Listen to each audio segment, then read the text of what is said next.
شیما بھی کہتے ہیں، میں کوئی نام کے تلفظ میں الجھانا نہیں چاہتا. شیما بڑی پیار کرتی تھی حضور سے، بلکہ حلیمہ کا پورا گھر ہی پیار کرتا تھا. حضور علیہ السلام جب 4 سال کی عمر میں واپس لوٹ کر کے آئے اپنے گھر، اپنی امی جان کے گھر، پھر حضور علیہ السلام کبھی لوٹ کر حضرت حلیمہ کے گھر نہیں گئے، موقع ہی نہیں ملا، کیونکہ حضور علیہ السلام کی زندگی بہت مصروف زندگی تھی، بلکہ مصروفیت کے ساتھ ساتھ بہت دکھ دیے لوگوں نے. حضور علیہ السلام کی 63 سالہ زندگی کا جب اندازہ لگایا گیا، تخمینہ لگایا گیا، تو پتہ چلا 63 سال میں صرف 3 سال، پورے 63 سال میں جب نکالا جاتا ہے تو صرف 3 سال ملتے ہیں جس میں حضور علیہ السلام خوش رہے ہوں، باقی کے 60 سال حضور پہ غموں کے پہاڑ توڑے گئے. آقا علیہ السلام فرماتے مجھے اتنا ستایا گیا کہ اتنا کسی کو نہیں ستایا. مصروفیتوں نے موقع نہیں دیا، وقت نہیں دیا، بڑی مصروف زندگی گزری، کبھی نہیں گئے. حنین کی جنگ میں اللہ کے رسول علیہ السلام اس طرف گئے، حلیمہ سعدیہ کے علاقے میں. حنین کی جب مکہ فتح ہو گیا تو اس کے کچھ دنوں کے بعد اللہ کے رسول جنگ حنین ہزاروں صحابہ کا لشکر لے کر گئے اور حنین کے مشرکین ہار گئے اور اللہ نے فتح نصیب فرمائی. اس میں مال غنیمت بہت ملا. جب مال غنیمت بہت ملا تو اللہ کے رسول علیہ الصلوۃ والتسلیم نے جو ہے وہ 3 دن تک مال غنیمت کو تقسیم کرنے میں توقف فرمایا، یعنی رکے. آپ اس لیے رکے کہ اللہ کے رسول علیہ السلام کو اس بات کا احساس تھا کہ یہ علاقہ میری ماں حلیمہ سعدیہ کا علاقہ ہے، ہو سکتا ہے کہ ان کے رشتہ داروں کی چیزیں بھی غنیمت میں آ گئی. حالانکہ غنیمت میں جس کی بھی چیز آ جائے وہ غنیمت ہے، احکام ہے، لڑنے کے لیے جو آیا اللہ اکبر تو وہ مال غنیمت ہے، لیکن توقف فرمایا. بہرحال اور پھر جب تقسیم ہو گیا تو تقسیم کے بعد ایک خاتون آئی اور آنے کے بعد اس نے صحابہ سے کہا کہ محمد کہاں ہے. سبحان اللہ، بالکل صحیح فرمایا آپ نے. اس لہجے میں کوئی بات نہیں کرتا تھا، نہ کسی کو حق تھا بات کرنے کا. کہا محمد کہاں ہے.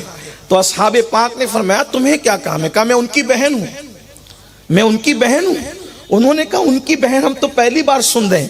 کہا ان کو صرف اتنا کہہ دو تمہاری بہن ملنا چاہتی ہے، اور اس کے بعد کہنا کہ میرا نام شیما ہے اور میں حلیمہ سعدیہ کی بیٹی ہوں. اللہ کے رسول نے فرمایا ابھی تک وہ 4 سال کی عمر میں جو جدائی ہوئی تھی اب تک شیما سے کوئی ملاقات نہ تھی. حضرت شیما کو فوراً آقا نے بلا ان کو، وہ آئی اور آنے کے بعد کہا پہچانا میں تمہاری بہن ہوں.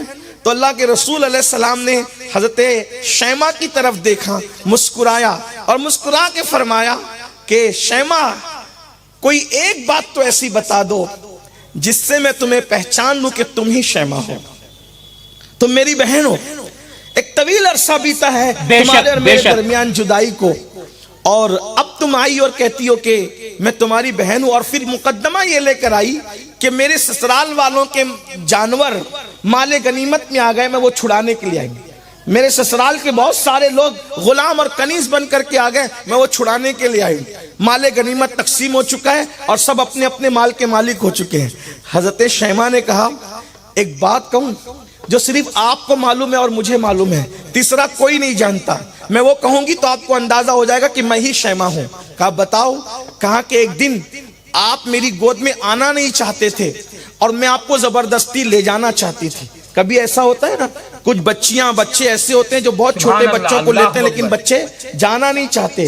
تو بطور فطری تقاضا کیا ہے کہ بچے پھر غصے میں آ کر کے یا تو ہاتھ کھینچ لیتے ہیں یا تو ناخون سے تراش لیتے ہیں، اور جب بہت زیادہ جب وہ غصہ شباب پہ ہوتا ہے تو بچے دانت کاٹ لیتے ہیں. ایسا ہی ہے، یہ فطرت ہے بچوں کی. اللہ اکبر. اور شیما نے کہا آپ آنا نہیں چاہتے تھے اور میں لے جانا چاہتی تھی، میں نے زبردستی آپ کو اپنے کندھوں پہ اٹھا لیا، تو آپ نے جو ہے وہ غصے میں آ کر کے میری گردن پر جو ہے وہ آپ نے دانت کاٹے. سبحان اللہ، بالکل صحیح فرمایا آپ نے. کاٹے تھے. حضور علیہ السلام یہ سن کر اتنا ہنسے کہ حضور علیہ السلام کی داڑیں نظر آئی. حضور کہاں لگا کہ کبھی ہنستے نہیں تھے. کبھی کہہ کہا لگا کے نہیں ہنسے، اور اس دن بھی کہہ کہا نہیں لگایا، لیکن اتنا تبسم فرمایا اپنی شان کے مطابق، ایسا ہنسے کہ داڑھیں نظر آئی۔ یہ ایک دم آخری درجے کا حضور کا مسکرانا تھا، جب داڑھیں وہ بھی کبھی کبھی نظر آتی تھی، داڑھ شریف نظر آئی۔ حضور یہ واقعہ یاد کر کے اس سے بہت لطف، کہا تم نے سچ کہا، سچ کہا۔ حضور نے یاد کیا اس کو، اور اس کے بعد پھر آنکھ سے آنسو جاری ہو گئے، اور پھر صحابہ سے فرمایا لوگوں یہ میری بہن ہے۔ کون ہے؟ میری خاطر جو اپنا مال غنیمت اس کے لیے وقف کرتا ہے، اس لیے کہ یہ بہن ہے، اور بہن کے سسرالی رشتہ داروں کا مال بطور مال غنیمت ہمارے پاس آ گیا ہے، اس لیے میں کہتا ہوں کہ میں نے اپنا مال بھی اس کو دے دیا، تم بھی اپنا مال دے دو۔ جب صحابہ کرام نے دیکھا کہ اللہ کے رسول نے خود اللہ اکبر خمس کو ان کے حوالے کر دیا، تو سارے صحابہ نے وہ مال ان کے حوالے کر دیا، اور لوگوں کو بتایا کہ جب دودھ پلانے والی ماں کی بیٹی رضائی بیٹی کا میں اس قدر اکرام اور احترام کرتا ہوں، تو تمہیں سگی بہنوں کا کتنا احترام کرنا چاہیے۔ اور پھر بہت عزت کے ساتھ ان کو بٹھایا، اور بٹھا کے کہا اب میں آپ سے پوچھتا ہوں، آپ کا بھائی آپ کو ملا نا، اب آپ میرے پاس رہنا چاہو گی یا آپ اپنی سسرال میں لوٹنا چاہو گی؟ تو شیماء نے کہا کہ میں اپنی سسرال جانا چاہتی ہوں۔ بعض لوگ کہتے ہیں، بلکہ اکثریت، کہ وہ ایمان لائی، اور ایمان لا کے شرف صحابیت سے جو ہے وہ انہوں نے تمغہ حاصل کیا، اور وہ لوٹ گئی۔ یہ بہن کا خیال تھا اللہ کے رسول علیہ السلام کو۔ آئیے ایک روایت اور ہے جس کو فقیہ ابو اللہ سمرقندی نے لکھا ہے۔ آج بہنیں اگر طلاق پا کر گھر آ جائیں، اگر بہنیں طلاق پا کر گھر آ جائیں، اس کی زندگی جہنم بن جاتی ہے، جہنم، اس کو کوئی اختیار نہیں کرتا۔ بھائی لوگ تو خاص طور پہ ایکسپٹ کرنے کو تیار نہیں ہوتے۔ اگر خواتین سن رہی ہو تو میری ان سے گزارش ہے، پہلی بات تو کوشش کیا کرو نباہ کی، لیکن اگر کسی قسمت کی ماری، وقت کی ہاری کو اگر طلاق دے دیا گیا تو یاد رکھنا بھائی اس کو ریجیکٹ نہ کریں، بھابیاں اس کو نظر انداز نہ کریں، سبحان اللہ، بالکل صحیح فرمایا آپ نے، سنبھالا دیں، اور کوشش کریں کہ اچھی جگہ جب تک رشتہ نہیں آ جاتا، پھر اس کے ہاتھ سرخ نہیں ہو جاتے، جب تک وہ سہاگن نہیں بن جاتی، اس کو سہارا دیجیے۔ اس لیے کہ ایسی ہی بہت سی بچیاں جن کو سماج سہارا نہیں دیتا، جن کو گھر والے سہارا نہیں دیتے، تو ان کے قدم پھر غلط راستے کی طرف اٹھنا شروع ہو جاتے ہیں۔ اللہ کے رسول علیہ السلام نے ارشاد فرمایا، طلاق پانے والی بیٹی کو جو گھر میں رکھ کر کے اس کی اچھی پرورش کر کے اس کو سہارا دے گا، اس کی آبرو کا تحفظ کرے گا، آقا ارشاد فرماتے ہیں میں محمد اعلان کرتا ہوں کہ اللہ اس کو بخش دے گا، اور اس کو قیامت کے دن عرش کا سایہ عطا فرمائے گا۔ طلاق پانے والی بیٹی جس کے گھر آ جائے، اللہ کسی کو وہ دن نہ دکھائے کہ کسی کی بیٹی طلاق پا کے گھر آئے، لیکن اللہ کے رسول کی شہزادیوں کے ساتھ ایسا ظلم کیا گیا۔ اگر کسی کی بیٹی طلاق پا کر کے مظلومہ گھر آتی ہے تو اس کا مطلب یہ ہے کہ سنت غیر اختیاری پر اللہ نے اس کو عمل کا موقع دے دیا۔ وہ اس کو عیب نہ سمجھے، بوجھ نہ سمجھے۔ اپنی بیٹیوں کو، اپنی بہنوں کو، اپنی پوتیوں کو جو اللہ نہ کرے طلاق پا کے گھر آئے، تو ان کی عزت اسی طرح کرو جیسے گھر کی ہر عورت کی عزت کی جاتی ہے۔ اس کو ذلیل نہ سمجھو، اس کو رسوا نہ سمجھو، اس کو تانا نہ دو، کیونکہ حضور علیہ السلام نے طلاق پا کر آنے والی بیٹی کی پرورش کرنے پر عرش کے سائے میں جگہ اور مغفرت کی بشارت عطا فرمائی ہے۔ آپ ابن حجر رحمت اللہ علیہ کو اٹھا کر کے پڑھیں، اللہ اکبر۔ لیکن بہت سارے لوگوں کا حال یہ ہے، بہن مہمان گھر کے بن کر گھر آ گئی، یا پھر اسی طرح سے طلاق پا کر گھر آ گئی، یا کوئی مسئلہ ہو گیا، بھائی کوئی رسپیکٹ نہیں کرتا اس کا، بھابھی کا تو تیور ہی بدلا ہوتا ہے۔ میں صرف خواتین سے کہتا ہوں، جو حادثہ تمہاری ننن کے ساتھ ہو رہا ہے، اللہ نہ کرے اگر وہ تمہارے ساتھ ہوتا تو تم کیا کر لیتے؟ اسلام ایک دوسرے کو سہارا دینے کی بات کرتا ہے، درد دل کے واسطے پیدا کیا انسان کو، ورنہ عبادت کے لیے کچھ کم نہ تھے کروں بیان۔ جس مذہب میں کتے کو پانی پلانے پہ جنت ملتی ہے، اگر آپ کی ننن گھر آ گئی ہے لوٹ کر کے، قسمت کی ہاری، وقت کی ماری، اگر آپ اس کا دل خوش کرو گے تو اللہ آپ کو اجر عطا کرے گا، جنت عطا کرے گا، بخشش عطا کرے گا۔ اور بھائیوں سے بھی کہتا ہوں، تو فقیر لکھتے ہیں وہ جو بات ہے وہ ادھوری نہ رہ جائے، فرماتے ہیں کہ ایک اجمی تھے اور وہ دور قرون اولیٰ کا دور تھا، حضرت مالک الدینار جیسے اولیاء اس زمانے موجود تھے۔ فقیر لکھ رہے ہیں اپنی کتاب میں کہ وہ اجمی